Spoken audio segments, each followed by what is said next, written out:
আজি বৰপেটা ক্ষেত্ৰত হোলীত আহি আমাৰ কৈলা বাবাক সেৱা কৰাৰ দৌল গোবিন্দক সেৱা কৰাৰ সৌভাগ্য হ'ল।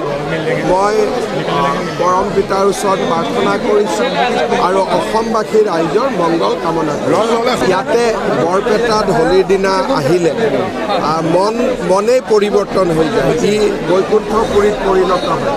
গতিকে যিসকলে বৰপেটাত হোলীৰ সময়ত আহিছে, ইয়াত সময় অতিবাহিত কৰিছে, মই ভাবোঁ তেখেতসকল আধ্যাত্মিকভাৱে পবিত্ৰও হয় আৰু ইয়াত থকা সময়খিনি কেনেকৈ পাৰ হৈ যায় কোনেও ধৰিবই নোৱাৰে।